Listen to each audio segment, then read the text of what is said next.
answers come in dreams? Tommy, nice to see you. Here we are, Tommy and Anthony, back at it again. And we have set for ourselves the task of kind of going scene by scene through part 18 of season three, Twin Peaks: The Return.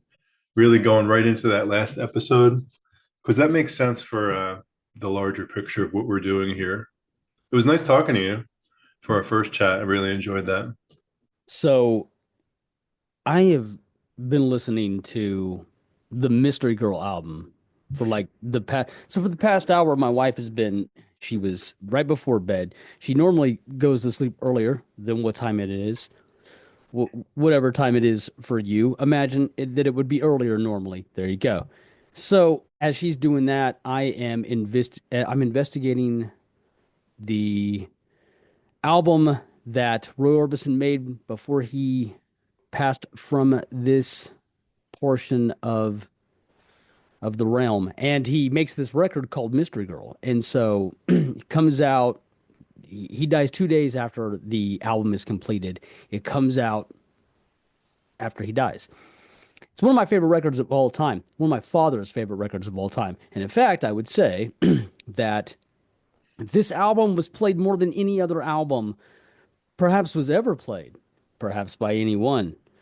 And so what he would do is he'd put the record on during dinner, right? We were kind of that family. Now, I was on the road from about the age of 5, so right around the age of 11 or 12, I was no longer.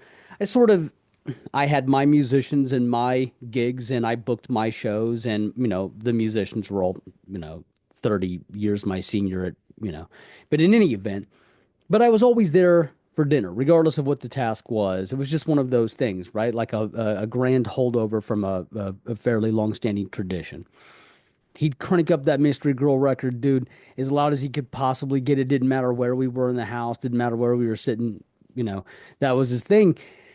This album is amazing. If you've not listened to the Mystery Girl record, listen to the Mystery Girl record. Obviously, I'm discussing that because you and I have shot back some ideas about what this show is called. Perhaps this show already has itself a nifty intro. Maybe we in the past don't know that us in the future have put a nifty intro onto the beginning of this show, which includes a flashy, brand new name. We don't know what that is, but we were discussing names that have to do with Roy Orbison, and boy, he carried that theme throughout his life, the theme being dreams. He carried that theme right up there until the very last moment. He was very identified with with sort of that psychology. Then it would make sense to you why Lynch would sort of want to tap into that, right?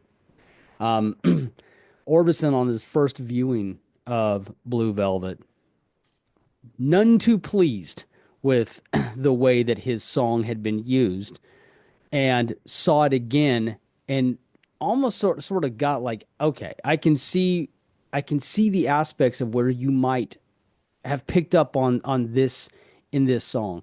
Anyway, that's what I've been doing for about the past hour. That affiliates itself to the name of this fine program, perhaps, or maybe not. Maybe we just called this show "Those Dudes Who Are Talking About Twin Peaks Again," and then this conversation's irrelevant. I did promise that I was going to start with a question because our task is to go into part 18 in pretty good depth, sort of through the eyes, in large part, of the Mark Frost themed conversation we had for our first episode, which was really, I would say, it was about the benefits of considering Mark Frost as a major force, or possibly the downside of intentionally or accidentally ignoring the likelihood of his contributions. But anyway, it was very Frost focused. We got into what you call a sort of all-encompassing grand theory that you have about the show. And so we're going to take some of that stuff and apply it to part 18. But I did promise to start with a certain question, and it's Yes. a David Lynch question. Yes. So I'm going to read it again. Is it Okay. fair to look? Is it fair to look at other David Lynch works for insight or clues into this particular part 18 episode? And if so, what do you see? Well, I think so. I mean, I think that by the point in his career it's fair to view his body of work to sort of classify moments, to declutter concepts, and to figure out in otherwise abstract instances what the hell is going on. I think you'd be totally rational for doing that. For example, clearly there are shreds of DNA and ideas that Lost Highway is going to share with Mulholland Drive, is going to share with Inland Empire, right? There's a central concept that's being applied, I think, to all of this work.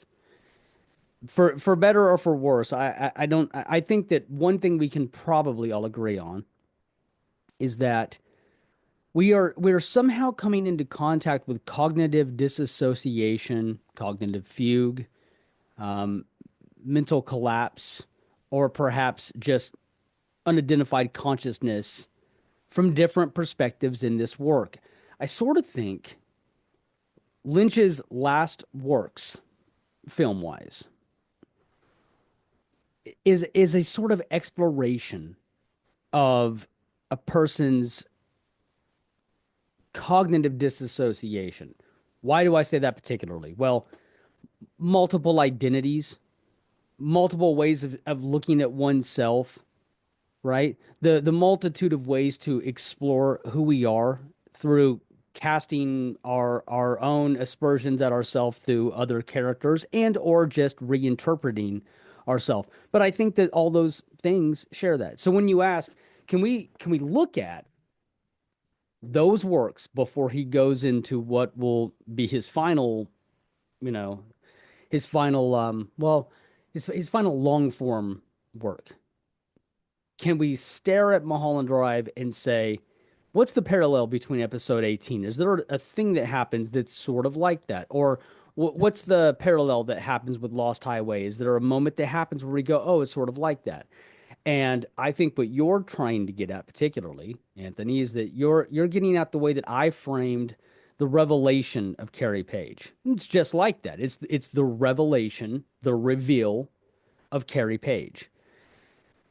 That is sort of synonymous with the idea of Diane, Betty. It's sort of look, it's sort of a reoccurring theme in his work. But whereas to you at the least understand that the character that you're dealing with in those films then becomes a different character, or perhaps another character becomes the character that you've dealt with.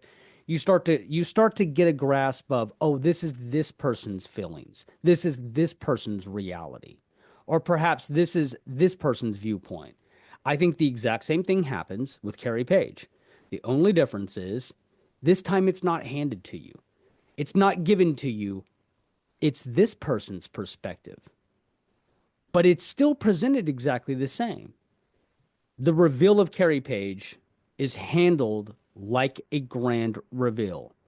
And so I guess that, for me, reinterprets the question as to who is being revealed to us. We know it's Carrie Page, but otherwise, who's being revealed to us? And the answer, I believe, is the dreamer. The dreamer is being revealed to you. Let's get into scene one, shall we? We have Mr. C, or some sort of wax sculpture version of Mr. C. But we have Mr. C there in the red room, burning in a chair. And there are about, on my list, I have about 29 little scenes. So it's going to be a lot. Where did Mr. C come from? Where is he going? Okay. So, in order to sort of address what's happening with, let's call it the finality of Mr. C, okay, we have to sort of back up and speak to what. Okay, so from a narrative point, you're going to hear me say that a lot. From narrative and then from analytical. Why? Because the narrative is the thing that we're all visualizing. Perhaps we don't even agree on that. And then we put analysis on top of that, which is like, why are we seeing the stuff that we're seeing? And then we most certainly probably do not agree to that, right? That's where theories and hypotheses live, right? And so you'll hear me differentiate between those two things. And the reason I'm doing that is because, well, Twin Peaks, the show that we all watch, does have a linear way that we consume it, right? May not be linear, that's open to interpretation, but the way we view it certainly is, right? The edit that was made for you to visualize. So if we step back and we go, okay, so how did we get here and what's the point of that? Well, we got here because when confronting the shadow, something goes awry. Cooper is stuck. The shadow is now out. Both of them, seemingly, at least what we believe, they cannot coexist in the same space, whatever the reason may be, right? Cooper's trapped, Shadow's out. What is going on? So, this is where this is the first introduction, I believe, to the three-pronged concept that Carl Jung introduces to reaching self.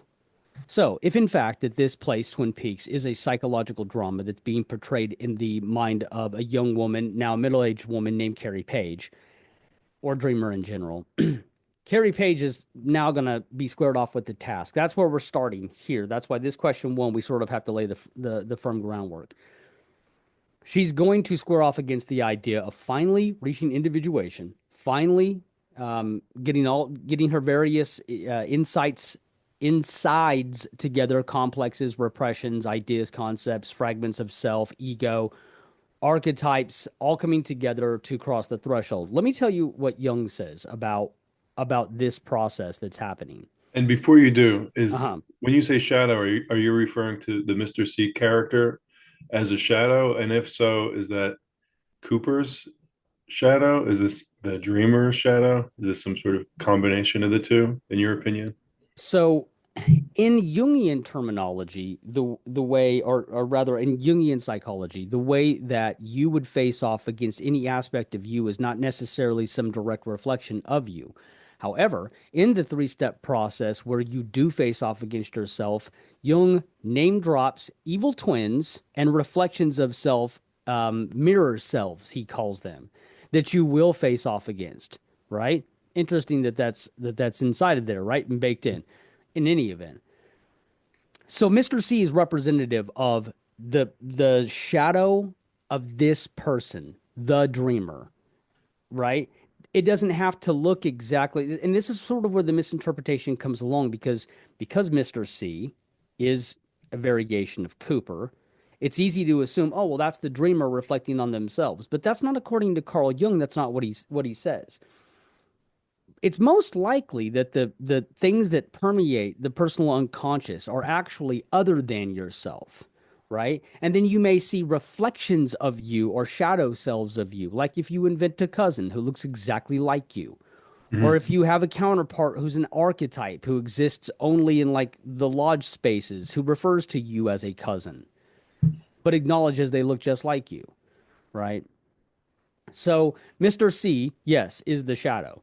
We take it to what Carl Jung's talking about in this step one, which is called the blackening, the three-step phase of finally reaching self, which is what I think the entirety of the return is about, right? If Twin Peaks as a whole is about the personal unconscious, the drama waged within, the fight to see who gets to collect the soul and then possess the actions of the dreamer, Carrie Page, then the return is exclusively about the three-step process of individuation where she finally crosses the threshold and faces herself and all of the repressions that she's kept locked away, and according to Carl Jung, will reach the disintegration phase where they will fall out of existence forever and she will step into consciousness.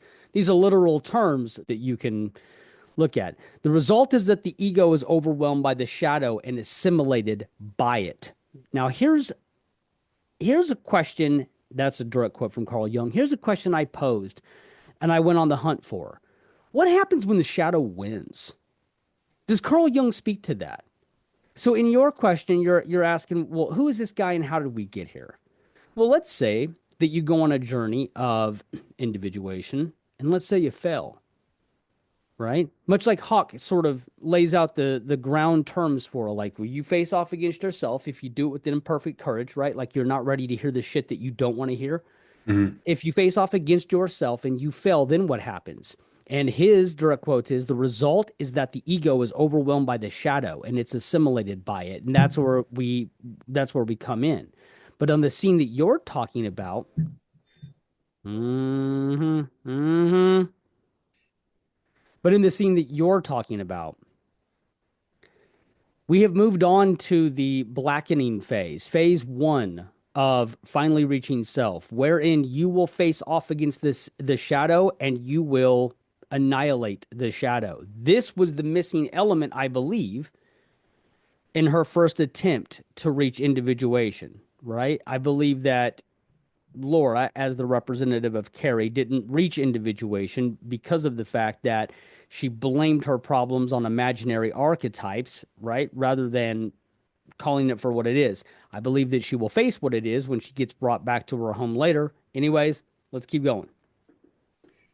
And you believe that the dreamer had a similar level of horrible, traumatic experience, Yeah, I'll keep potentially this. repeated, because I'll keep that brief. this was Yeah, so bad that it, at least if you take your angle, or even many people's angle, this was so bad that it has taken decades to come to terms with and to potentially overcome.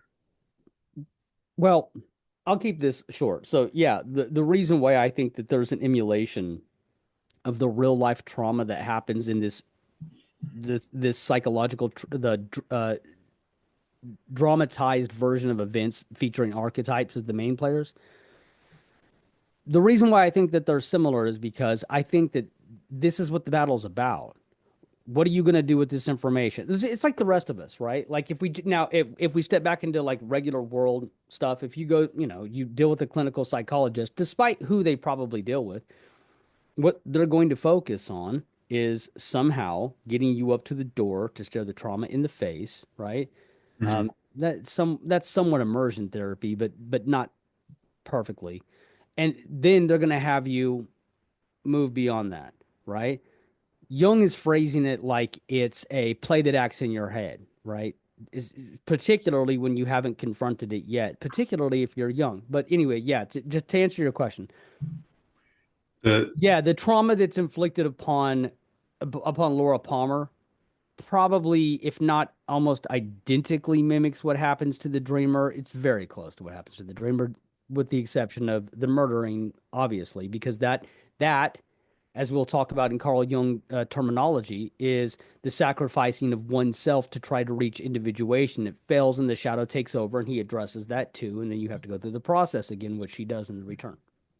After Cooper burns up, we get Philip Girard, or Mike, or whatever he's called, um, taking a golden seed on a chair and a piece of post coma Dougie Cooper's hair. And the seed, like he presses it together, and the seed like eats the hair. You actually like hear it like almost nibbling on the hair, and then blows up into some sort of new Dougie. Um, then the camera pans across the famous red curtains, and then there's a hard cut right from the curtain to the red door of the Jones household. So, any thoughts on what's happening there in terms of your interpretation? Yes. So I think what's really super important about this, because obviously we're only going to touch base with this a tiny bit Mm-hmm. because of the nature of the way that we've laid out this like scene by scene analysis, and there's big stuff to get to. But I think it's important to understand that what is happening is the wrapping up of Twin Peaks. In order to get to the next phase of individuation, the whitening phase, as Jung describes it, one has to go through the death of ego and then the disintegration of that reality. Okay, so what reality? The reality that you've used to stuff your repressions in that are now coming back to you in the form of archetypes. The point of that is we're seeing a categorical wrap up, not just this episode, the episode previous as well. Um, this world has expended its utility. And So these things are coming to a definitive conclusion in order for what to happen, in order to go to another place. So we're seeing the end of Twin Peaks as we know it.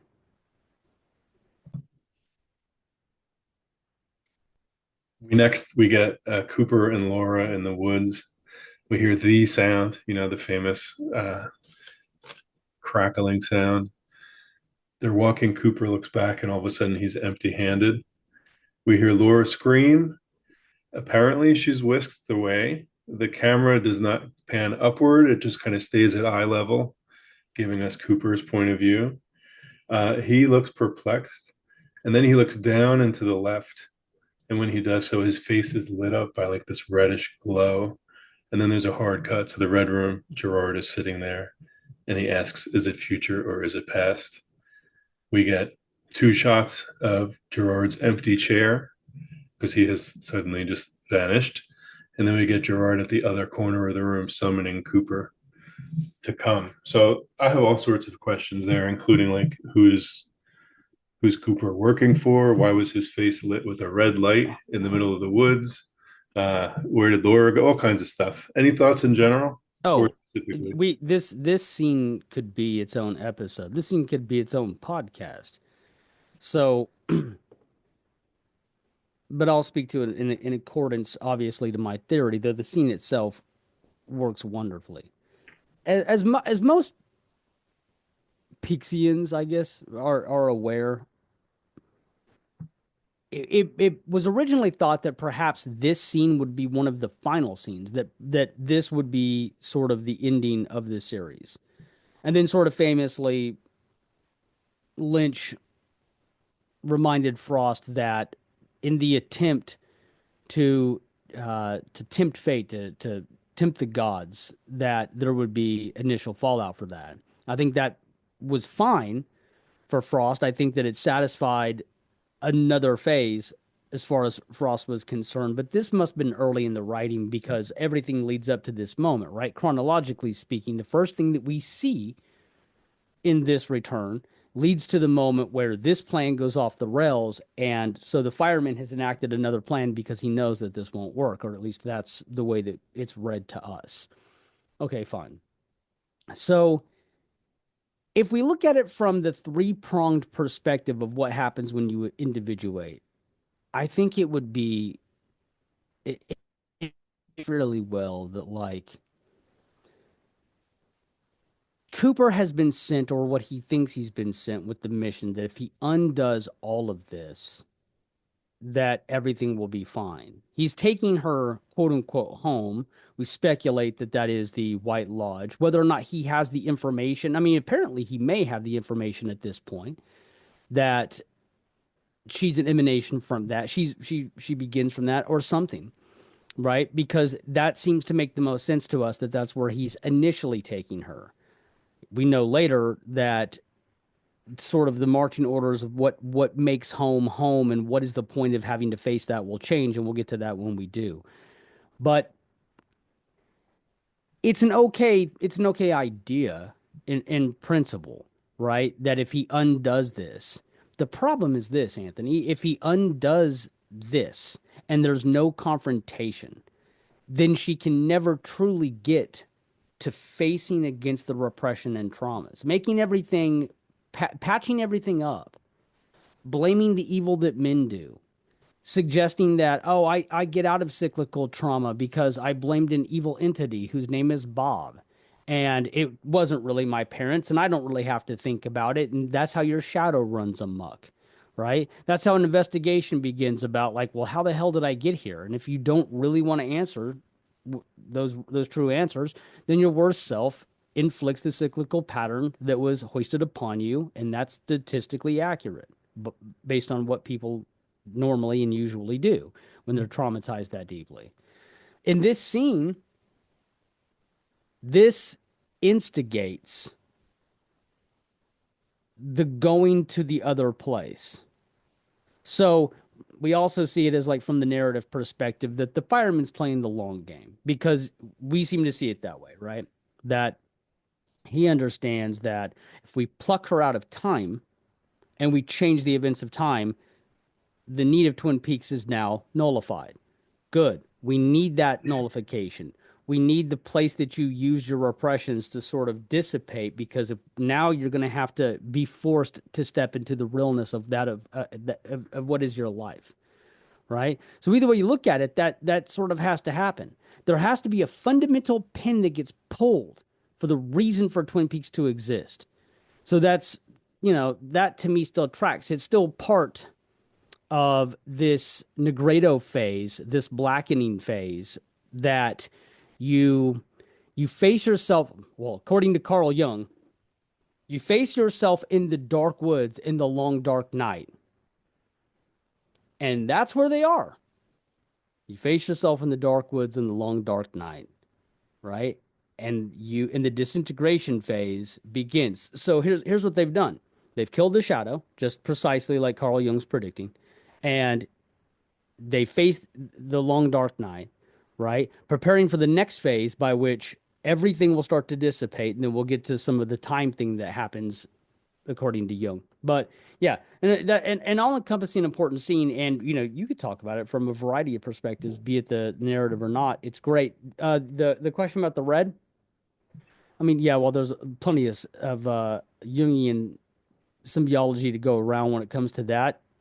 The reflection is the thing that I think is the most important, right? And from a visual perspective, it's like you can't do it any better than that. Cooper is he follows Girard.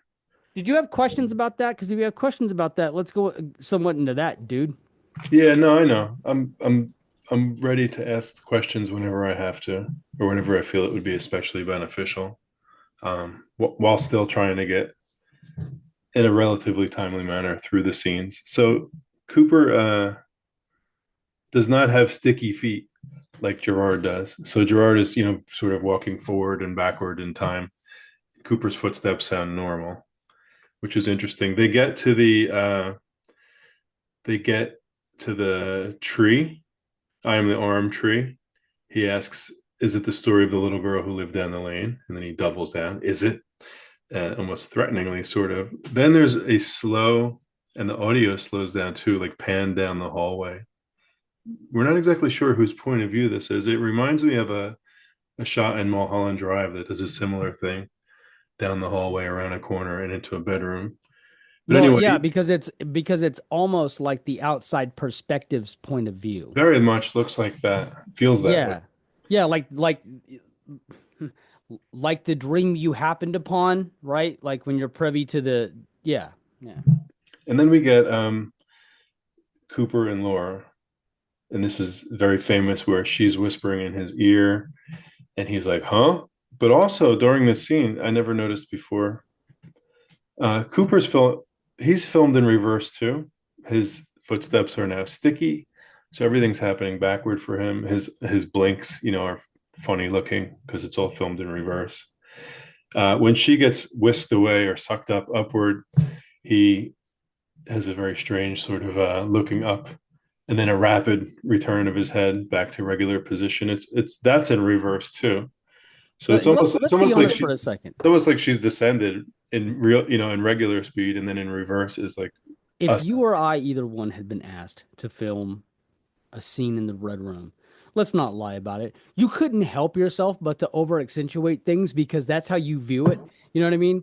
Like I know I would do it completely wrong. You're supposed to do it normal so that it looks weird when it's reversed. I'd muck it all up. I'm telling you right now, I'd be doing Yeah. like I'd mess it all up.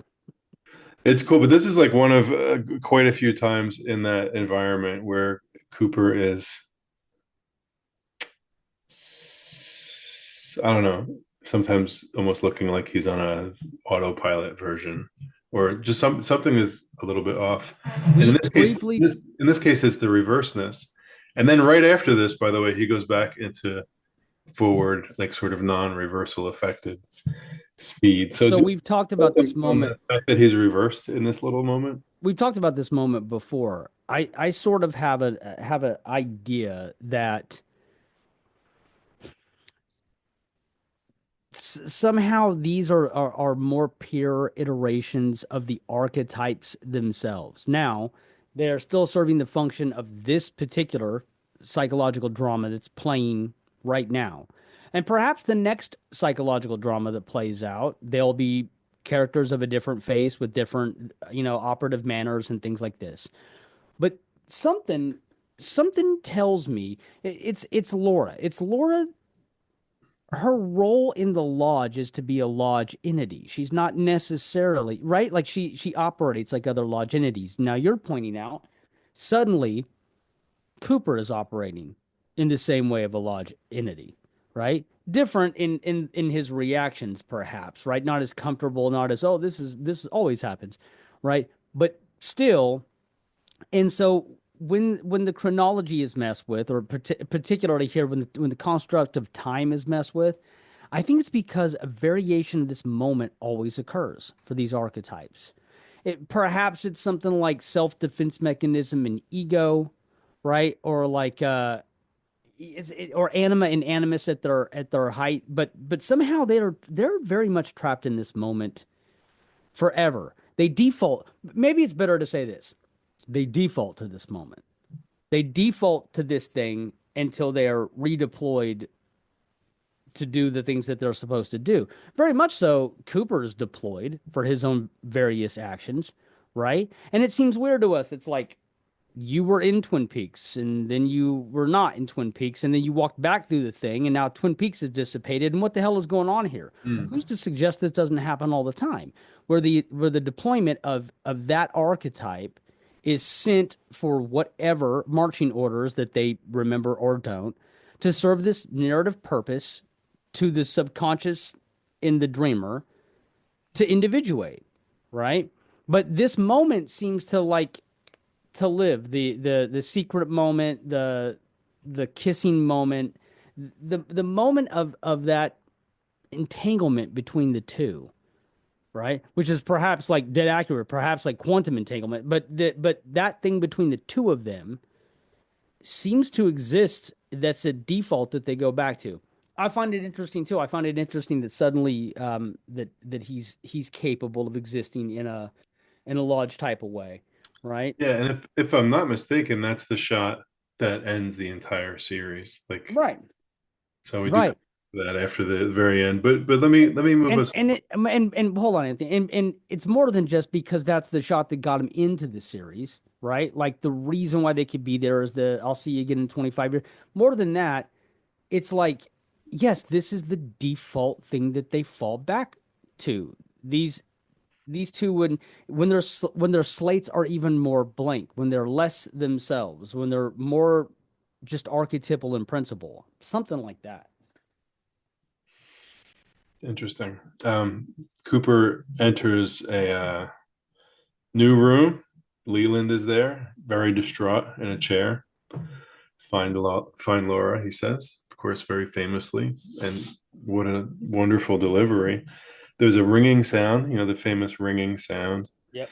Cooper pivots his head and then very directly, very purposefully exits the room. In the very first hallway, it seems, or at least the very first hallway that we see, he's able to twist his arm, flutter the curtains, and apparently exit this space. So now he has that willingness or that capability or that permission or that mission. I'm not exactly sure what's happening there, but now he can go and then in some version of Glastonbury Grove or Glastonbury Grove, he meets Diane, and we'll get into that in just a moment. But the Again, but the isn't it Leland weird? stuff, It's almost like it's based on what you've seen with your own two eyes. You saw that Cooper was already there, and the journey of Cooper, and the journey to smash the shadow and stuff. And then all of this is sort of revoked. It's all sort of taken away, and perhaps he had never left, right? Or something to that effect. Okay, fine. That doesn't it seem sort of like it's a redeployment. Now you can go and you can face this thing. Now it's time for another phase, right? This idea of you can go, you can now it's time for you. Now it's your turn. Now it's your situation, right? Um Yeah, and the full knowledge and sort of the basic autonomy to know how to navigate the situation, right? Suddenly there's parts of him that's activated that, because this mission is firm and set. And then it's almost like coming out of the red room, he's going to become, the archetypal thing of himself. He's going to become Cooper, and it's almost like there's a deviation between the guy that was going backward forward, the guy that knows how to navigate, lodge space and this, that, and the other, and then the thing that emerges, right? Feel free to say you don't know, but we have Girard so far. We have uh, the tree, the arm tree. We'll leave Laura aside for now, and we have Leland. As far as what these characters could possibly represent in the personal unconscious of the dreamer, if we want to take that angle, and we do for now. Any thoughts on what they might represent? Oh, definitely. But I also think it matters when. I think it matters when we're talking about them, right? Because clearly, I mean, what Leland represents, you know, we don't know. We don't know if Leland has the face of the dreamer's father. Mhm. Sarah has the face. We don't know that necessarily. I would assume that that could be true, right? But I could also assume, well, Bob must be the face of something in this person's life. Boy, oh boy, they sure picked a spouse, a boyfriend, or something later on and shot him on the couch, and he looked quite like a Bob would look, Mhm. very intentionally, right? So there's something to be said about that.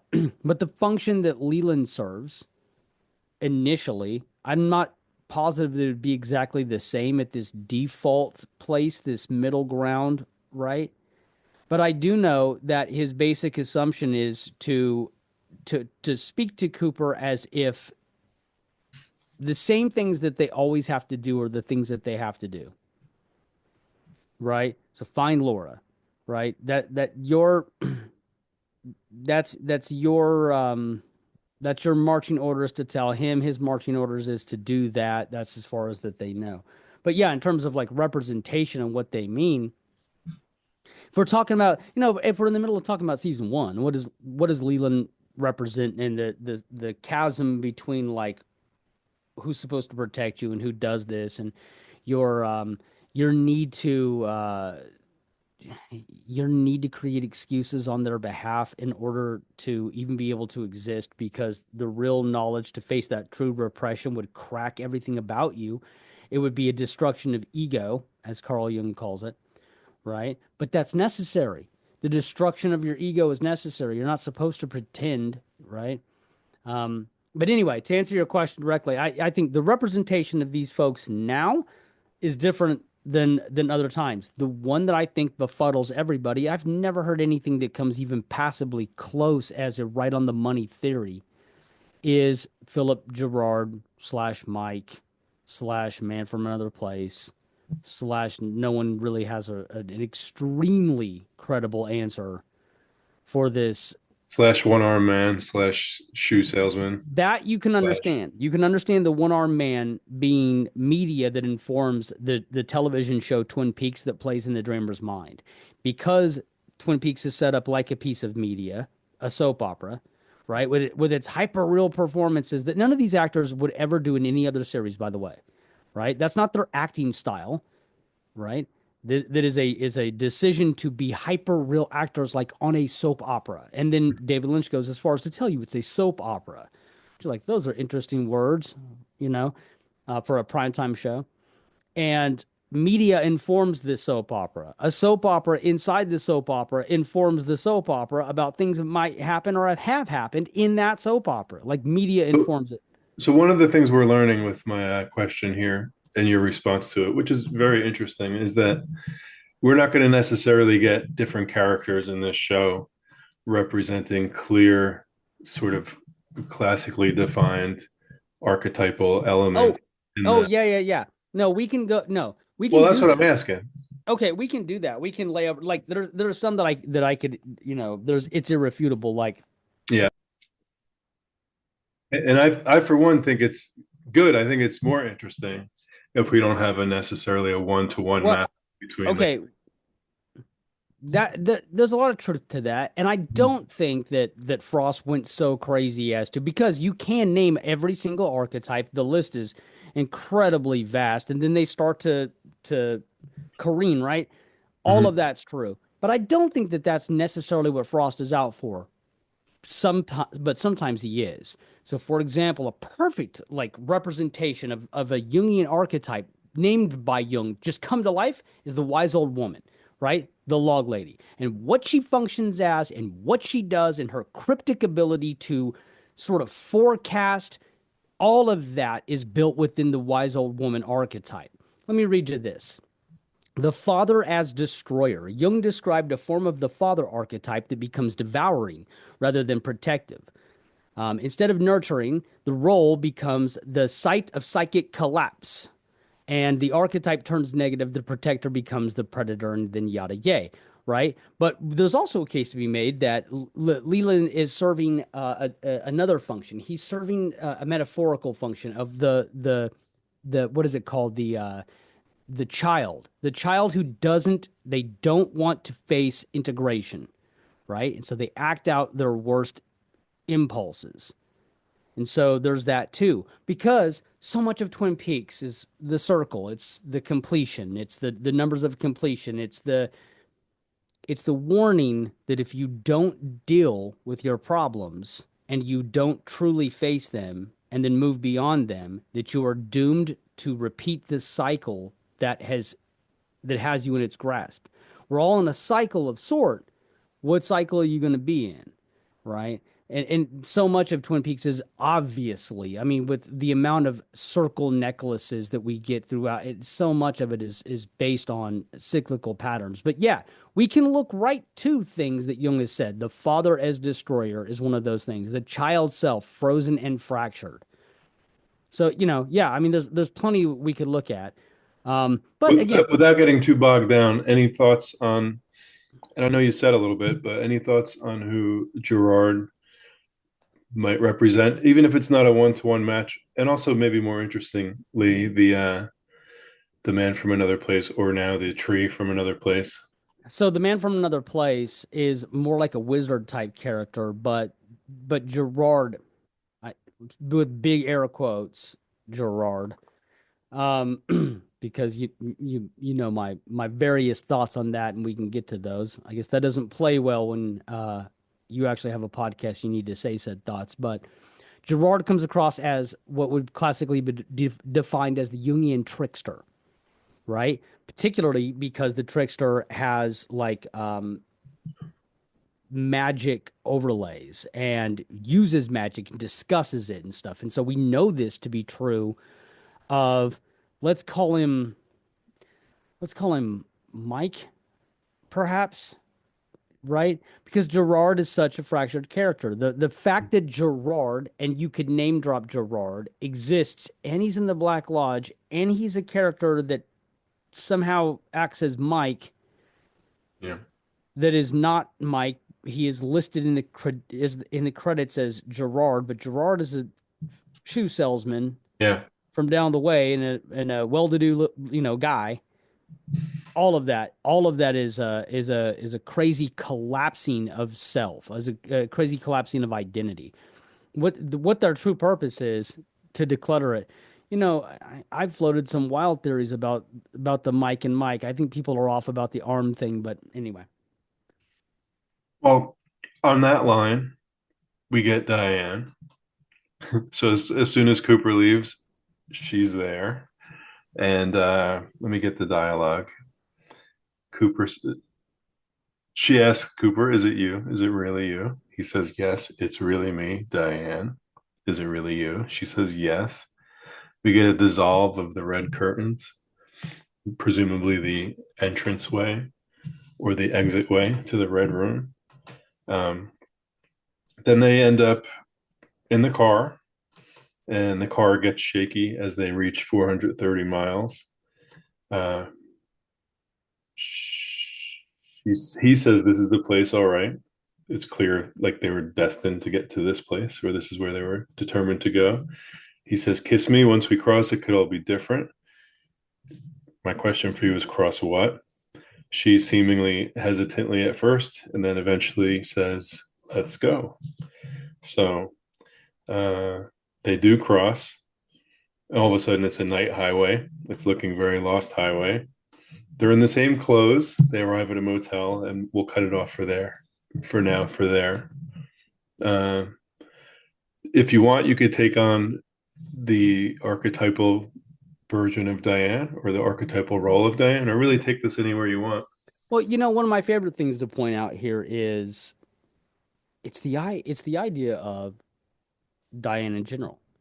And what are we being shown, right? The thing that the relationship between Cooper and Diane only lives to be fan service.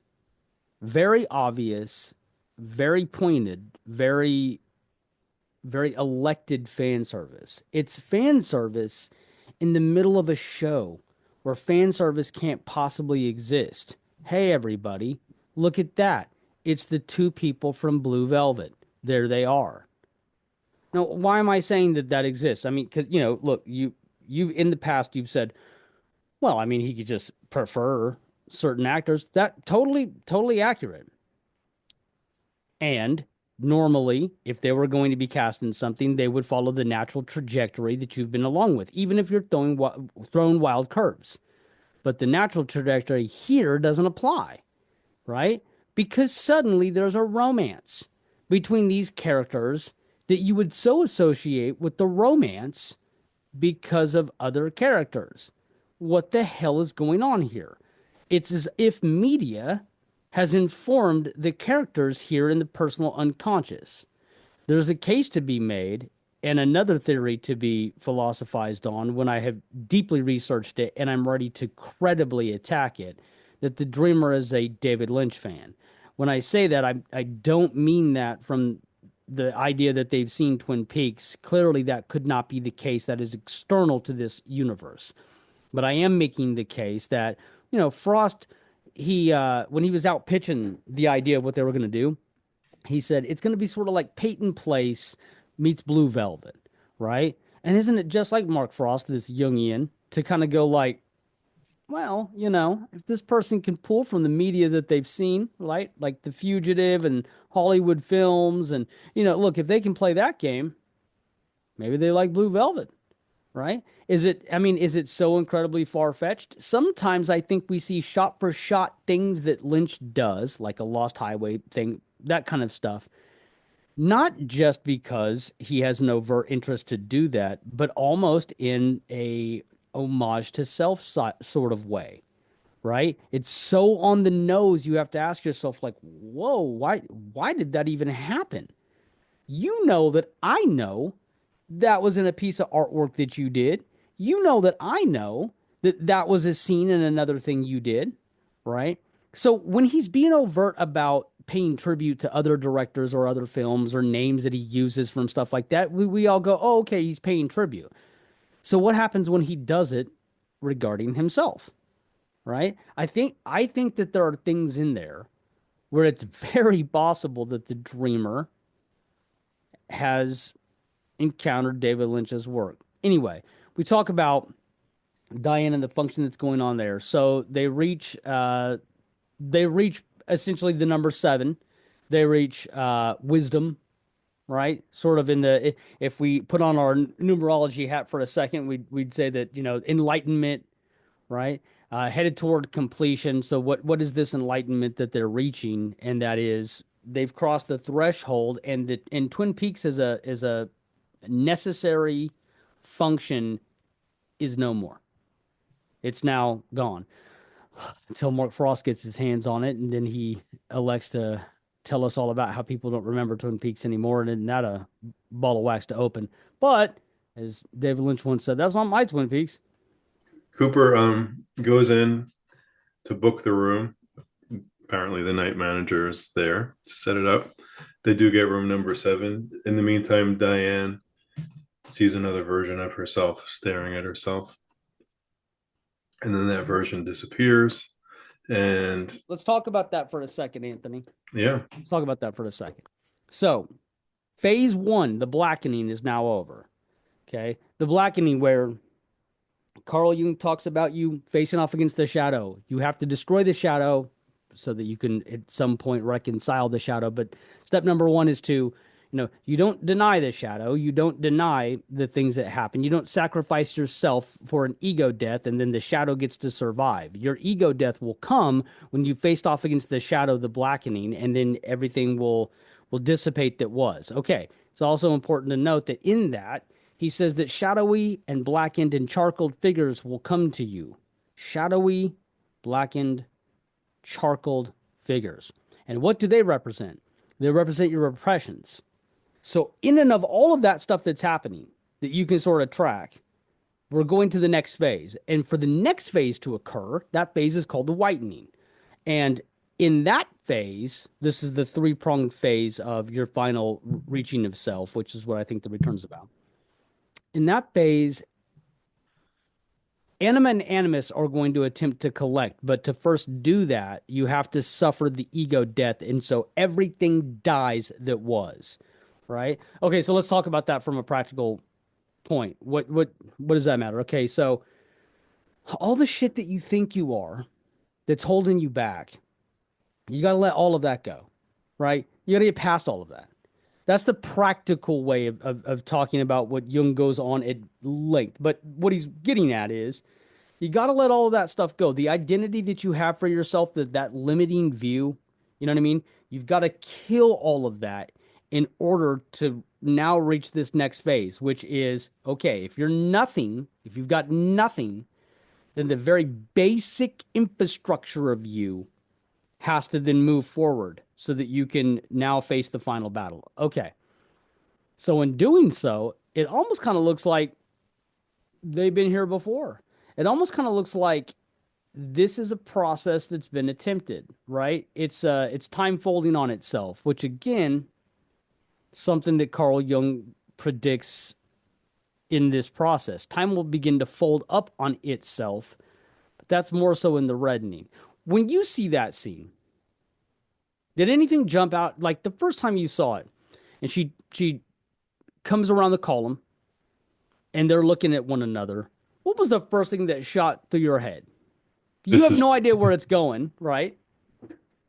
this is so cool. The first thought I had, like, I instantly loved it. And then the second thought was, she looks a little bit intimidated by herself. Um, Third thought was probably like, is this a literal twin? Is this a cousin or like a figurative cousin? Um, I never had the thought that they've been there before or that they had done this before. Like at least inside the hotel. Not for a second, even till this minute, even till 5 seconds ago, I never had the thought that this is a thing that they do. Check this out. In the blackening, twins often represent a fractured self where the ego and its shadow are no longer distinguishable. A state Jung warned could lead to confusion, projection, or possession. One twin may appear innocent, the other sinister, and or they may act out while the other watches helpless. Okay, so in this thing that Jung wrote in what, the 20s or even before that, right, that seems to track so well as to what's happening, there's even that where he addressed so like why would Frost do this? Well, if Frost, who's intimately familiar with Jung's work, is sort of tracking like, okay, I'm going to show you the part where the dreamer is going to wake up. The dreamer's going to wake up and then she's going to reach self. So let's do it just like Jung talks about doing it. So as one of the final acts of that, the dreamer is now experimenting with seeing iterations of herself and a reflection.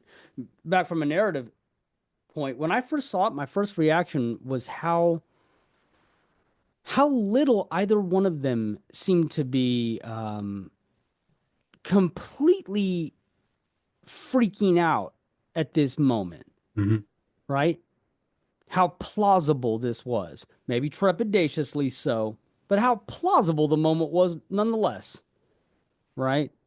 As if sort of the knowledge between these two facing each other outside of the lodge, and then what happens when Cooper wakes up the next day, right? In that in between state, they're almost operating as knowing entities. They talk like that. They talk like they're knowing entities, right? This is going to happen. You know this, yada yay. They have they have more insight than they did previous, and certainly than Cooper will later. The Diane double. My my other first thought was that she seemed kind of disappointed because Diane never looked like she really wanted to go. She was not super psyched about it, although she eventually says, "Let's go" or "Let's do this," or I forget what the exact quote was. But at no point is she enthused. So this almost seems like a element of herself that's just I don't Yeah, know. well, and I perhaps the think maybe pattern that we're supposed to see is that right, she does get left behind somehow, right? Like because she's not there in the morning. So the role that she is to play is to not move forward with this. So again, that it's there's sort of like a knowledge. Whereas to at no other point do they tap into the various streams of thought, the various layers of Hmm. this could mean more than just what is, right? Suddenly they have like another knowledge. They go inside the room. Cooper turns off the light. She says, "What do we do now?" He says, "You come over to me." He says her name, Diane. We hear the My Prayer song, yada yada. We get a shot of Cooper waking up. Is he waking up from a dream? Is one See, question I ask. here's a problem. 1 second. I ask, what day is this? Is this necessarily the next day, or is this some jumping forward, backward, or sideways type day? I I often feel very strongly that there's no chance it's like the next morning.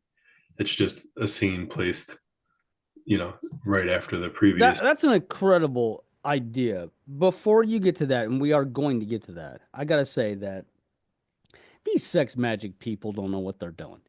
You know what I mean? Look, everything went to hell because they didn't put on Marvin Gaye. That's what happened, right?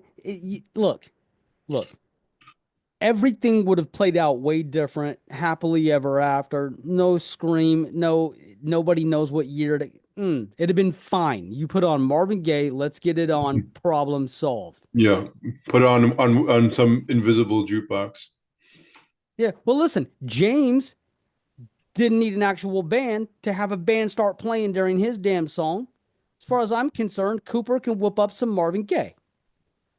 I personally never found that scene to be that like this the sex scene to be that interesting or that compelling. Like I'm always ready to get to the next scene. It, yeah, if I understand what it's trying to do, is trying to solicit your uncomfortability, but where it's placed, same, my man. It's sort of, for me, it gets like I get it. She's uncomfortable. The face of Cooper. Got it. Let's do what we're doing here.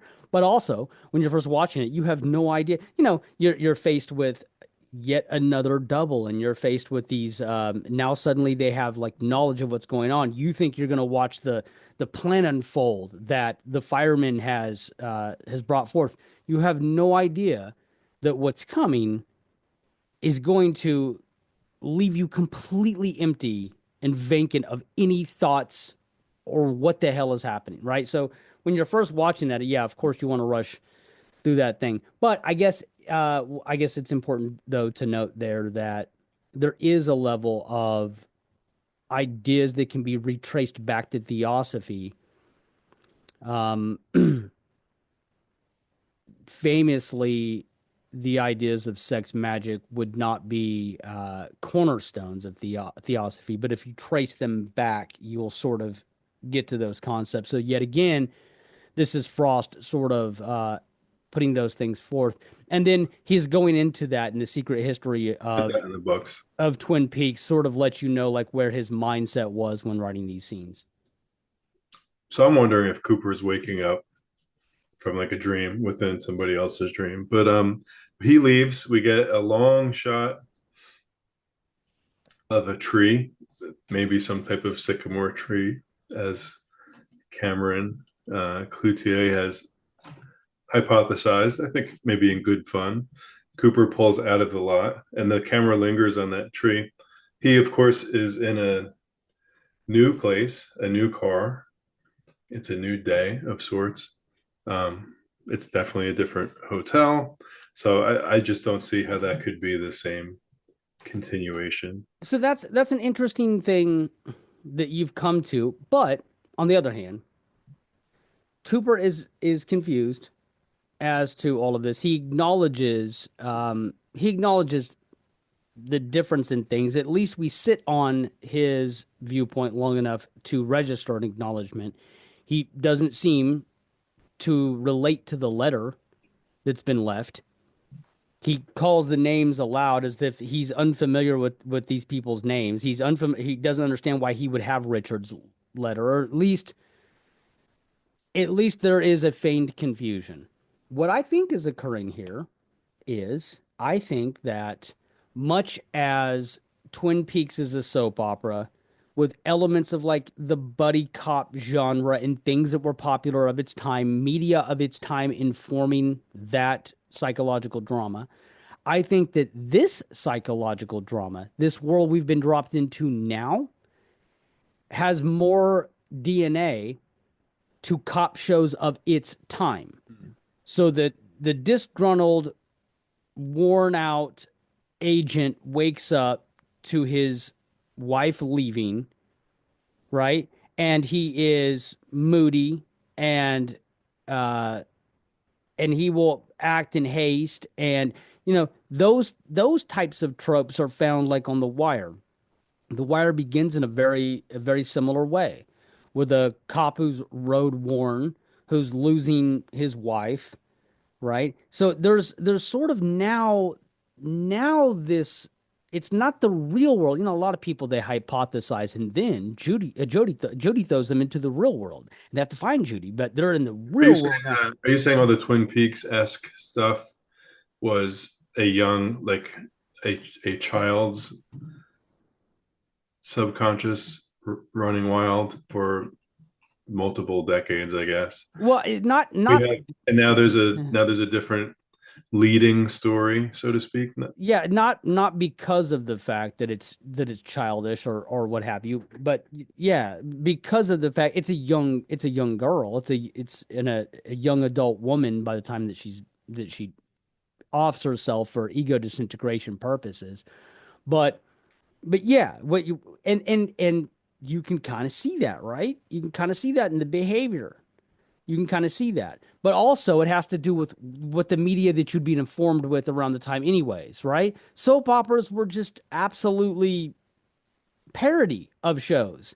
Buddy cop shows were like just, everything was parody of self, Why right? would why would why would Kyle MacLachlan be in both versions? What do you mean by that? Well, Kyle MacLachlan is the actor that plays Cooper. Why would this Cooper person be in the Twin Peaks version of her subconscious drama playing itself out, maybe trying to rectify itself? Why would he be in this later version, this sort of crossed over version? Well, first of all, if we're asking like why choose his face, well, that's hard to say. I mean, if I could make that idea that the dreamer has seen Blue Velvet actually track, right? And I'm not going to claim that until I could literally put legs on that thing. I've got some stuff for it. You know what I mean? Like things Never about, mind that it's never mind that it's Kyle MacLachlan, the same person. Leave it at that. because I think that one of the key steps to admit that this is a false reality is to drag Carrie Page back to that false reality and go, here, look at it, right? I don't think he understands the motivation of that. I think his motivation begins and ends with, I'm supposed to get her back there. That's what he sees the job as, just as we see that's what he thinks the job is. And we're going, why? Why do you want to do that? Right? But that's what we can clearly see. But I think the purpose of that, Anthony, is that How can Carrie Page, a person who does not live in Twin Peaks, who has never lived in a place called Twin Peaks, there is no place called Twin Peaks, how can Carrie Page be confronted with this thing that she invented without going, oh my God, this is pretend? And then we'll get there. We'll get there. But wouldn't that be the very moment where this would all fall away? You have reached, you have won the game. And the reason for that is because at the point where you no longer need this depository of like repression and all, you're ready to face all of that, right? Then you would have to lay the game down. So he's still the archetype of that place because that place is still going to have to be confronted, right? It's not exactly that place, but they'll push that into the realities to get rid of it. So without the man from another place, without Diane, without Girard, without anybody else, Cooper arrives in Odessa. He passes Ida Judy's. He stops there. He enters. He's got a different manner of speech, a different manner of talking. He has this involuntary cheek twitch that happens at the 27 minute and 32-second mark. It's just noteworthy. It seems like almost like a, I don't know, like a glitch or something. Um, he has the confrontation with the Cowboys. He leaves, and they're left to say what Well, W since we're just almost happened, wrapping up, and we're almost all at that point. What the hell just happened? He so also has my all time favorite, perhaps Kyle MacLachlan acting moment, and that is when Cooper's sitting there, and then he puts his arm up. He goes, "What?" When they come over to the table, it's just total badass. But what do you think is happening there in terms of your Frostian okay, hypothesis theory? so here's a big way to look at it, okay? Because this will be the first moment when things you've seen in the show that you've watched called Twin Peaks start to very slowly creep in to this other place. So we see that there's like a white horse that's outside of a place with the name Judy's, right? The knee jerk reaction is to look at this and go, okay, well, this place is informed by the things that happened in Twin Peaks. But what if this place is the thing that informs the thing that happened in Twin Peaks? Yeah. What if this place, right? These things that this person, Carrie Page, is familiar with, just like anyone who is using their personal unconscious would, they litter their personal unconscious by taking names and figures and interests and whatever the case might be, and then they turn them into archetypes and elaborate schemes and esoteric dreamlike logic, behavioralisms. So Yeah, I this is find where that so interesting, actually, and I've shared that idea with other people to the response of this to no right, response. right, because people, but listen, but it doesn't track to do it the other way around. It doesn't track to do it the other way around. Because if you do it the other way around and you go, why? Why are these things necessary? Why? If Judy puts them in a place so that Judy doesn't get caught and they don't win, why does she put her name on a big ass board so that they know that she's there? That you can't track that. You can't track that theory. But if this is a girl who spent her whole life working at a diner called Eat at Judy's, who lived in that town, perhaps she would dream about people who spent their whole lives working at a diner that's very similar. And maybe she has some disdain for the fact that she's worked at this place her entire life and wishes she could have been more. And so, of course, she associates that name, some boss that we don't see, maybe she's never even met. She associates that name to this awful, awful thing. Not that that's what the awful thing represents. It represents the great mother, as Carl Jung coined. But the name itself is yet one more thing in a lost dream sequence, a lost, a thing that she didn't want to do her whole life. Wouldn't it be plausible that she invented characters in her personal unconscious that seriously, guys, you started in a diner when you were 17 and you worked there your entire lives, right? And doesn't it make sense that she would have a relationship to that and use that, right? And then we'll see this come up again in the next scenes that you talk about. Yeah, including perhaps the shot guy on the chair in her house, who I think for no good reason at all. I think he's the fry cook at the Well, diner. But oh, anyway, dude, I can't wait to talk about that. But again, let me do you keep see what I'm going. saying? When you hear people talk about that and they go like, "Well, no, I mean, Judy put him there," and you go, "Why?" Well, because he was gonna win. Yeah, I Why? actually I don't know.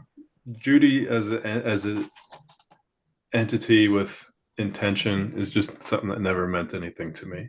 Um, just never caught on for whatever reason. Not that there can't be something there. I was just never interested. They get to the Cooper gets to the Carrie Page house. It's number 1516. There's a number 6 pole and there's pulsing electricity. And then he gets up to the doorway of the house, doorway potentially another threshold. Um, that number 6 pole, just like possibly the white horse, or just like possibly the Judy name, maybe these are real things in the dreamers world that have made their way into various iterations of the Twin Peaks show. Who knows?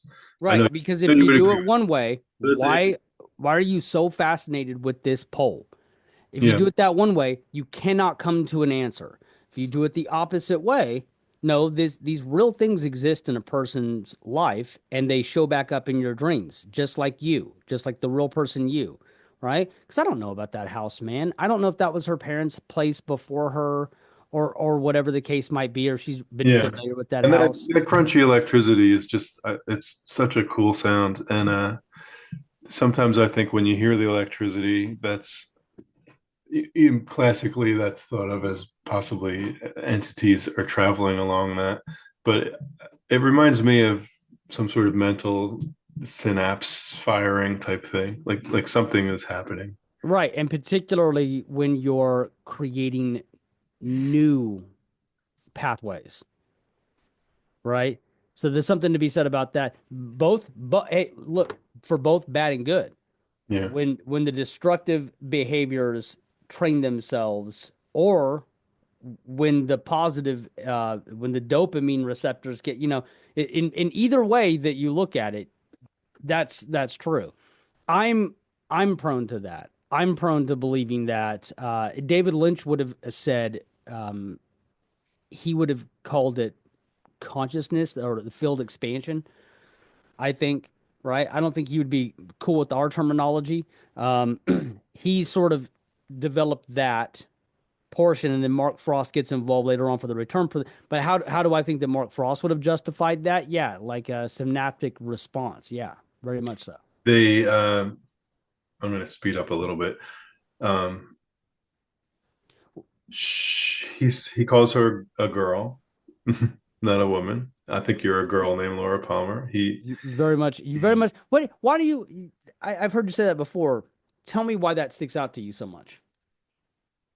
It's interesting from Cooper's perspective, and it's interesting from Carrie Page's perspective because he's looking at this grown woman, calling her, "I think you're a girl, and I'm going to take you to your mommy's house." So it's just it's weird, People don't talk that way. Because he almost cannot. It's what it is. Yeah. Yeah, I mean that's just how he always thought. From the beginning, she was this girl that he was trying to solve her story. But he mentions the name of her parents, and when he gets to Sarah, obviously she kind of stutters, "Sister Sarah," and she's like, "What's going on?" And you could see some sort of shifting happening inside her. Cooper here is gentler than he was in the previous scene. Yeah. He's kind.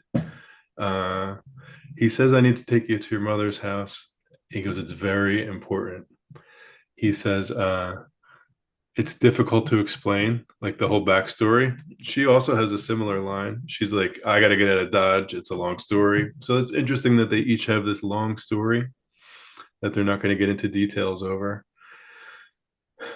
The FBI just might save my ass, she says. Then we get the classic Lynchian phone ringing, to which she doesn't answer. And there's awesome, awesome acting from Shirley in this scene. Just And so, now let's imagine that she does answer, right? Because what is this? This is like the last call to hightail it back to La La Land, whereby you're not going to confront any of this and you've got a way out. Should you choose to accept it, there you go. You've got a way out, right? And she doesn't. Let's talk a little bit about the aesthetics of what's happening. Um, yeah, that phone call is great because there really are at least 10 different ways that one could plausibly interpret that. But what you said is very interesting. Go ahead, continue, please.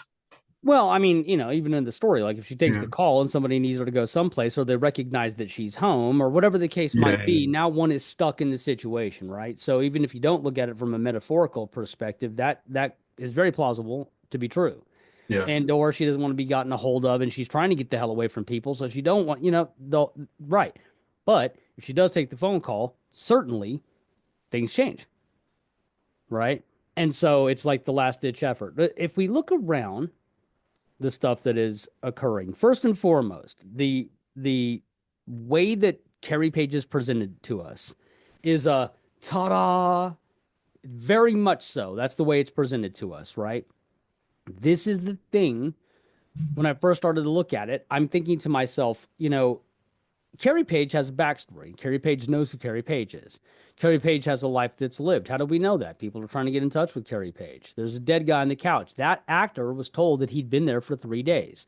Why is that important? Because that would exceed the amount of time that at least we're shown that all of this took to occur. So if that's true, Carrie Page has been around a while. Not to mention, Carrie Page has a set of circumstances in her life that has brought her to a point where she needs to get the hell out of Dodge. See, I think what's happening with Carrie Page, Anthony, is that this is the truer iteration of the dreamer.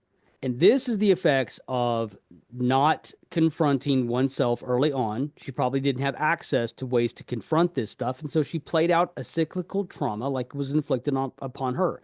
It's probably, I mean, it's not even really much of a guess that she associated pain and love, and that put her in some fairly bad situations. If you don't believe me, ask the guy on the couch, right? We also we also kind of see evidence of what domestic abuse, right? There's like holes in the walls and stuff. So we are like there's something about the window, right? Like the window's taken off. Like maybe the guy tried to break back in. Like they've had fights, they've had skirmishes in the past, right? Whatever it was, she was apparently irritated. I'm going to assume that she's the one that killed this guy, being that she's still there and not freaked out and ran away and didn't call any cops about it, right? So I'm going to assume, being that she knows that that guy has been there and she doesn't want to be gotten a hold of, she's the one who did it, right? Now, another interesting transaction happens when she first opens the door. She's waiting on somebody. So this is almost like an intervention too, right? Again, if the scene goes another way, it's back into the Hmm. muck. It's back into the muck we go. Then the place itself has information that we have seen in Twin Peaks. But again, it looks to me like Carrie Page has quite the fascination with horses. I don't know why we would interpret it as the other way around. I don't know why we would say, well, horses show up in Twin Peaks. To what end? What do they mean? Well, I don't really know. Well, they have been symbols in the past of this, that, and the other. Well, how did that track? Did it play out? Did it ever come to fruition? No. Okay. Well, isn't it plausible that she is the one who has an interest in horses? And so they end up in her personal unconscious, right? They get in the car. It's a long ride. It's nighttime. She says, as she appears to be starting to fall asleep, but she's not falling asleep. She says, I tried to keep a clean house, tried to keep everything organized. It's a long way. Those days, I was too young to know any better. They stop at a Valero gas station for a pit stop, which is, I love the lighting in that scene. It's like darkness all around, and then just that section is lit up. And so what is she To telling get you to, in that scene? to Why is get she to Twin talking? Peaks, Why is she talking in that scene? When you listen to that scene, you just recently watched it. You don't know much about her, and what she really says doesn't really fill out, you don't get to know much. She's having sparse thoughts, right? Like somebody who is exhausted. yeah, That's true. it's also evoking. I mean, it's evoking Laura Palmer in very big ways. It, Uh, it is. It and is. you're looking for that as a viewer. You know, you're waiting for some You sort are. of awakening. But being that at no point does she go, matter of fact, back when I was Laura Palmer, right? So I think what's most important about that, sometimes it's overlooked, is it's a very simple device. It just goes, I've lived an entire life. Hmm. Carrie Page has lived an entire life, right? I think that's what it's supposed to be telling you. It's a tough life. It's a bad life. It's a life that, of what I'm saying, it's a life full of trauma. It's a cycle. I'm clearly, but it's a that's what it's getting at, right? So just in case you think this person just showed up and they don't have any, like, no, we're going to reinforce this to you. No, this person lived a whole life.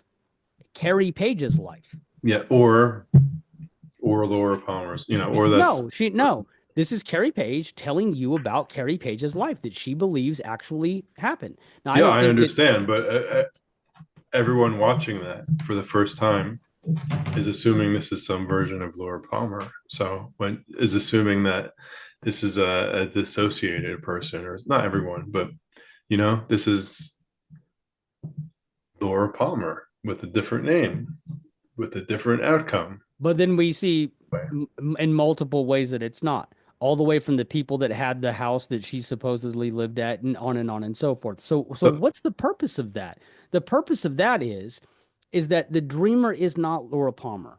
The dreamer has created iterations of herself to deal with things that happen to herself. But the real dreamer has a real life.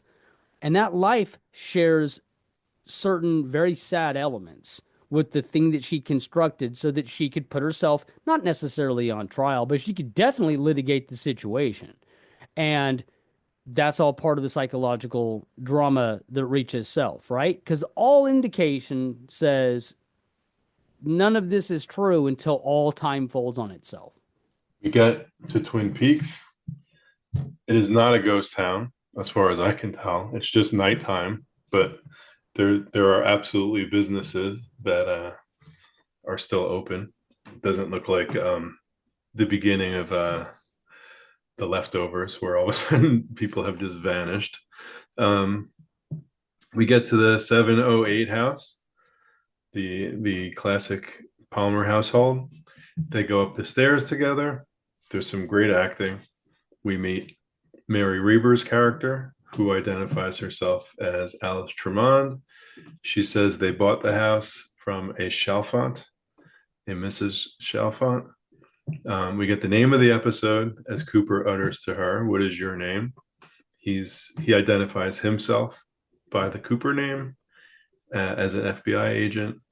Um, that conversation ends with really no satisfaction. They're back in the street. Cooper has this moment where he's looking toward the house, starts to take a step or so, leaning forward. Some people think there's that clicking sound again. I'm not sold on that necessarily. Maybe he leans forward and he does something with his arm, and he's utterly confused, it appears, and he says, "What year is this?" That line really seems to trigger a total change in the Carrie Page's character's demeanor. And then we get the voice of Sarah Palmer yelling at her name, the scream, the power surges and then goes out. And then we get a shot in the red room in slow motion of Cooper and Laura Palmer, her whispering into his ear.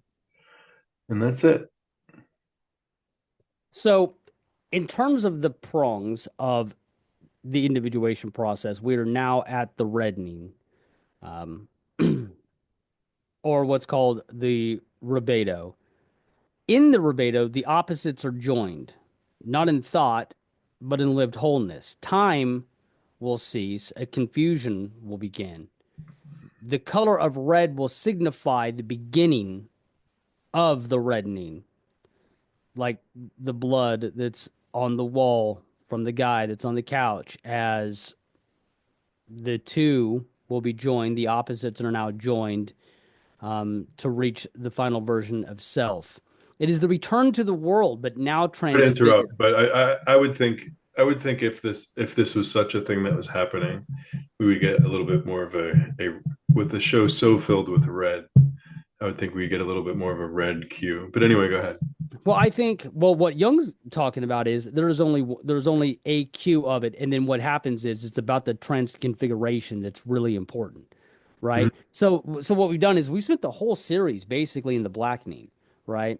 It's the fight, the battle for the shadow, and then we get a very small portion that's in the whitening where it's like now all things will fall away and destruction of self will begin, and then as that occurs should if you have faced the shadow and you are vigorous in your attempt and you win and you move forward, now you will finally join the entities. What entities?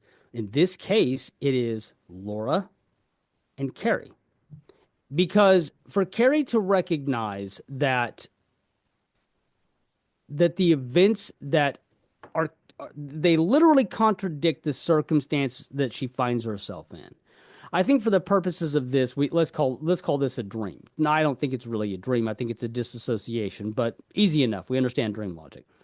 I think that in and of this dream, what's essentially happening is these are more clear estimations of what Carrie Page's life really looks like. And then suddenly she's confronted with this autonomous thing that has been constructed that plays in her subconscious. That cannot be real. And if in fact that is real, then everything that's around her is pretend. The knowledge of that's the acceptance of the repression that you threw away, right? That's all of that would flood in, right? This is the place where my suppression exists. This is the place that holds me back. This is the identity that I've killed and needs to fall away. I've taken the journey, I've crossed the threshold. Now all this goes to die. And what literally happens, my man? What literally happens? Everything goes black. It's gone. Everything goes, it's gone now. To me, that feels sort of like awakening. When they say, we showed you the ending, right? Like it reached the ending. Again, it's one of those things where it's like, we can all come up with an answer like, what the hell do you mean about that? But it actually satisfies this entire theory of everything if in fact that's the moment where this person reaches self. If this Jungian, this self-described Jungian, sat down and wrote a story to track Jungian thoughts and show you the personal unconscious, then what's the point of that? It's always to reach self. He's got to show you how to reach self. That's what he's doing. He's got to show you how to reach self. What happens when you reach self? This thing falls away. And what happens to the archetypes? We'll get there next. But that's it's one of the more plausible explanations that tracks all the way through, right? They're telling you we're happy with the ending as the ending, right? They said that, like, yeah, maybe we have other thoughts for other things, but if this is the ending, that was the ending, right? How is that the ending? And one of the only ways that that's possible is, well, you have reached the conclusion of knowing what the purpose of all of these things going on was for. So you've reached a different purpose now, because otherwise it looks like it's a nightmare. It doesn't look like it's a ending. It looks like it's a brand new chaos. So in order for it to be an ending, it has to be the total destruction of that personal unconscious drama. It no longer serves a function.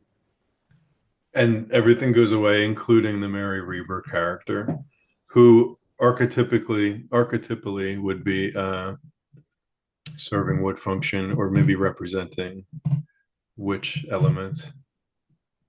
Well, that is one point where I think meta actually does come into it. But it does serve a purpose for like the narrative of Twin Peaks and even the narrative that we're attempting to track over the top of it. But it is a meta moment that happens on purpose. And here's the point of that. The point of that is the Palmers never lived there, right? That's the point. Like in in what you're seeing in this world where Odessa exists, perhaps Carrie Page has never actually seen that house, but she's seen it in her subpsyche. So now she can reconstruct it for the purpose of this demonstration, which is to face off against these things in her subpsyche and then reach the next plateau, the actual waking self, which is what Jung calls it, the waking self, Hmm. right? Now, a good way to go about doing that would be to sort of throw you a meta bone where you go like, look, the person that really lives there is going to tell you that those people never lived there and is going to give you the chronological history. And then you listen, you go, I know those names. That's because you're still in that world that's permeated by both of these things now. She's got to confront that other thing. Isn't that the point of what he's doing? Cooper's bringing her there, whether he knows it or not. He just knows that it's. I think he just knows that it's important, right? That's what I assume. I mean, he says that there's not time to tell her about the whole thing, but I think he means the events that led him there, rather than like actually having the knowledge of here's the exact plan and Yeah. here's the fireman's exact point. I know Mhm. everything he wanted me to do. I don't think that he knows that. But I think that the point of bringing her there is so that she can confront that which is true about her life and that which is not true, this false identity that has to die away in order to become the self that you're supposed to be, or a better self, the transformation that Jung is on about. The whole point of individuation, the whole idea of reaching self. That's his whole deal, right? We get blackness, and then we get somebody's view in slow motion of Cooper and Laura from a scene earlier in this episode, I believe, when she's whispering into his ear, and it's like just super slow motion with dark space low playing So over the like we top. talked about before. Who whose view is that? Because that wouldn't be Carrie Page, the dreamer's view, would it? Well, sure it would be because here's what's strange. So, if you went through the entire Jungian process, right? Let's say you devoted 6 months, you went to a clinical psychologist that could still say that they practice Jungianism aloud without being laughed out of like a real office, right? Because there's a lot of, look, I think that Jung has a lot of good ideas. I think he gets boggled down in trying to track why mysticism, why story, why narrative, why do we do this, right? And I think that people misinterpret that. And so I think because he's not here to go, look, knucklehead, it's not about the mystic portion of it, right? It's about the fact that life is unknowable to a lot of us and life is strange and weird. Why did we do the shit that we do? And like clearly I'm doing it from a scientific perspective. But it's interpretive enough that clinical psychologists don't want to, they don't want to mess with it. But if you went through the entire process, the idea would be so that at the other end you would go, and I have reached the moment of self. And the very next second, that new piece of information that was told to you, the new thing you saw on the newsstand, whatever the case might be, it's something you add to the grand collection of self. Because so how could you ever be done with individuation? As long as you're alive, how could you ever actually be done? So your archetypes live to tell the tale again, right? Not the archetype, the one that you just used for the personal unconscious drama that you went through this entire process to reach this new understanding of yourself, but the archetypes in their formless form or their representative form. So that goes back to what we were talking about before, where I said this moment seems to occur, and then when they're necessary, they seem to deploy. Perhaps that they're done and they go back into that moment forever. Perhaps will not be the face of Agent Cooper the next time that a need for self defense kicks in. Maybe Carrie Page is at a point in her life, though, Anthony, in her external life, where she has enough of her shadow, she has enough of her self defense mechanism, she has enough of these things, right? where she won't need that archetype to be the thing that gives her the next message next time, whether she sees it or doesn't, the thing that plays out in the back of her mind. Perhaps it's not self defense that she needs. Perhaps that stays locked away until she needs it again. Apparently, what she really needed, right, was to face off against the shadow because the shadow took over her life. So, again, what does that look like for us? What that looks like for us in the external world is that we're doing that shit you know you shouldn't do. You're letting your bad habits run amok. And if you let them run amok deep enough, they can really, really hurt you. You need some of it. You need to be confrontational when it's important. You need to defend yourself when it's important. But you cannot live your life through the under the auspices of I'm always right, you're always wrong, whatever. Or I can't learn. There's nothing to be obtained, right? So you can't be self-defense always. You can't be shadow always, but you can't be none of those things either. It's weird about that moment. That not just in the series, but in Twin Peaks in general. So, as I said at the start of this, you have an answer to almost any question that's asked that feels good to you, that's interesting, that is sure to provoke new thoughts in anybody that would be listening. What did you think about the Anybody, answers of stuff that anybody I had? who, anybody who's thoughtful or interested in the show, or you know, patient, curious, happy to have their own original takes on things. It would be impossible to not have new thoughts sparked for those people by listening to your position. I think it's really it's coherent and it addresses everything. So it addresses even that last shot of Cooper and Laura. It's Well, look, I can interpretive. look. It's hold on. It's obviously interpretive. I would like to really hear people who can ask questions, possibly poke holes, possibly offer actual facts about like the filming or the Twin Peaks knowledge that they know, because I don't have a lot of that stuff personally. Anything that could extend or contradict or just contribute in some way. I'm sure there were times where I was listening, I was maybe thinking of the next thing I wanted to say, possibly looking at some notes, setting up my next question when someone else was listening and they're like yelling at me mentally, dude, how could you not ask about? How could you not come back here? How could you just let that slide? Whatever. All of these themes are going to come up a lot. All of these themes Yeah. are going to. So there's plenty of time to say yay or nay. There's plenty of stuff, man, that like I would like to investigate, place Jungianism over the top of it, see if I can track it all the way through. Right? Why cowboys? Why that? For that particular situation, right? There, as much as we know about the guy that's on the couch, what do we know about the guy that's on the couch? Right? Why the aesthetic emulation to Bob? What there are certainly there's lots of ideas.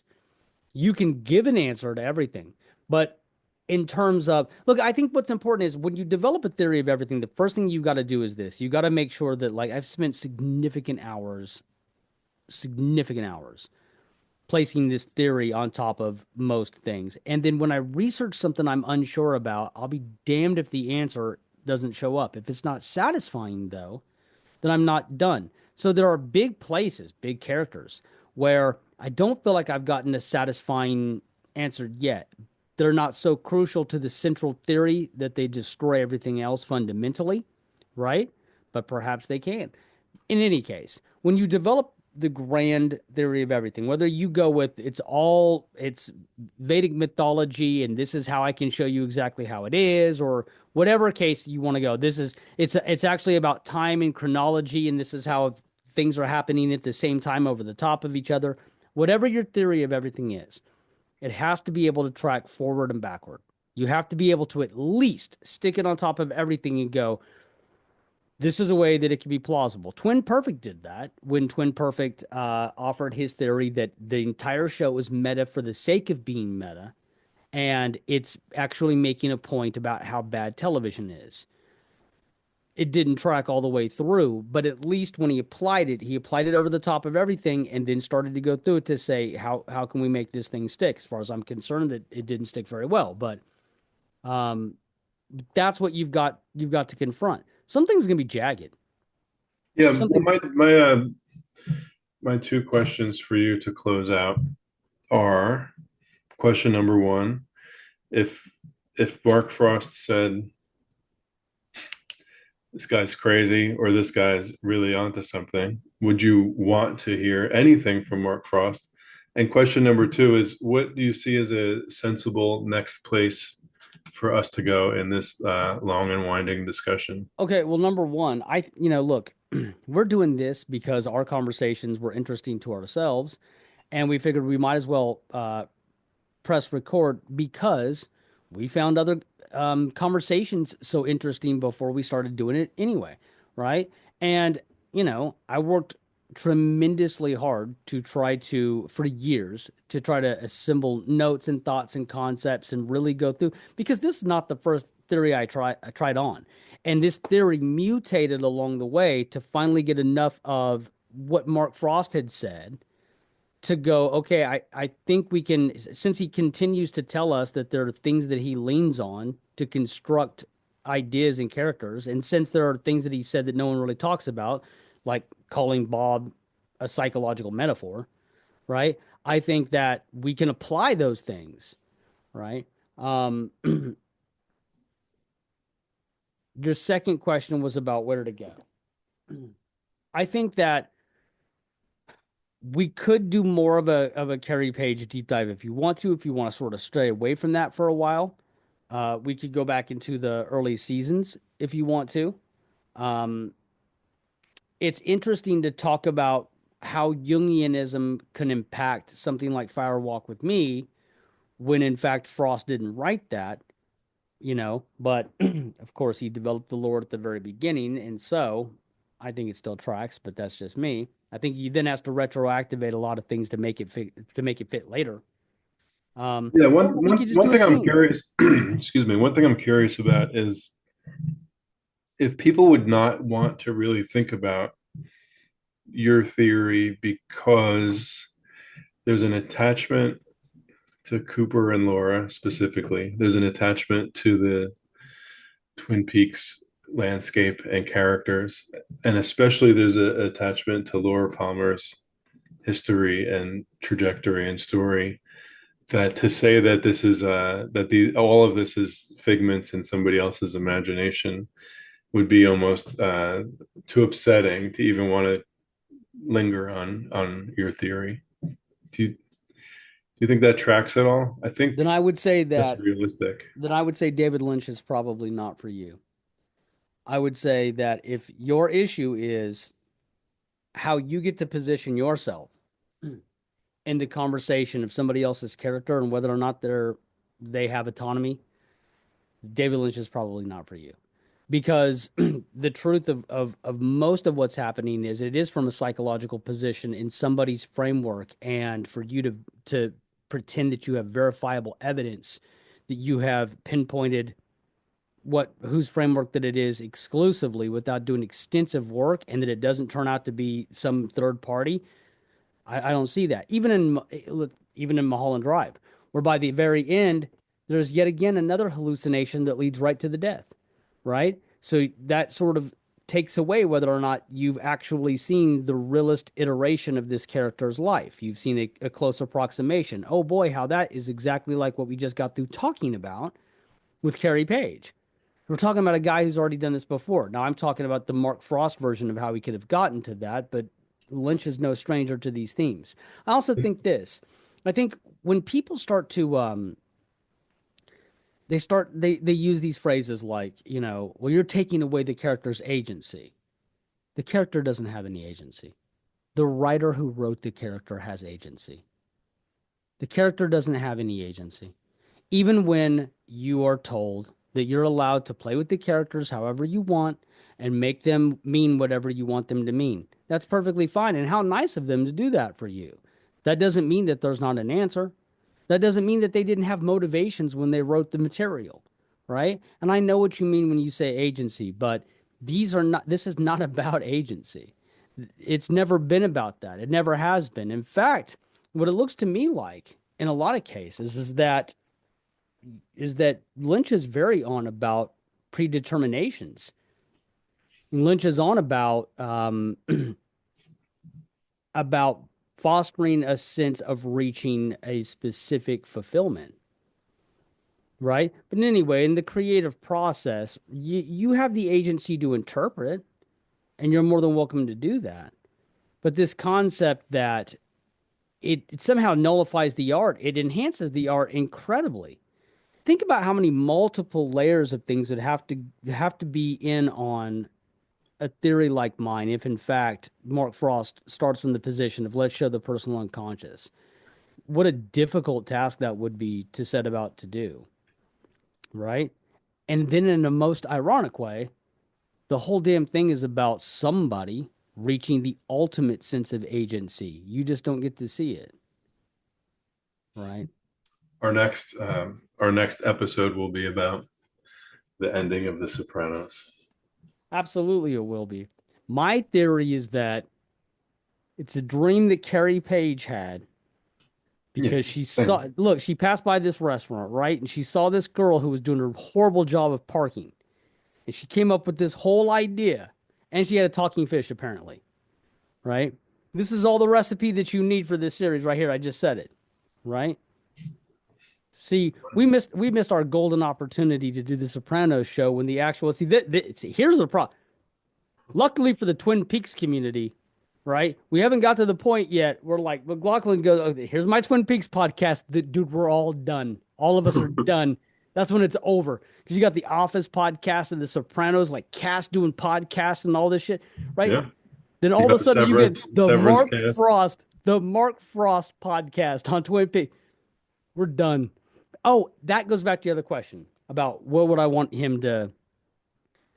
Yeah, dude, I'm not so uh, ego driven about my theory that I wouldn't be like, I I think I think you're showing us Jungianism. I don't think you're applying it. I think you're showing us. I think it's the personal unconscious. Is that true? Right? And I wouldn't mind to be told like maybe there's something in that, which I think if it were half accurate, that I think that's the response that I would get. What I would not want to go, well, hey, between us, who is the dreamer? I don't want that. I hope he doesn't ever say it.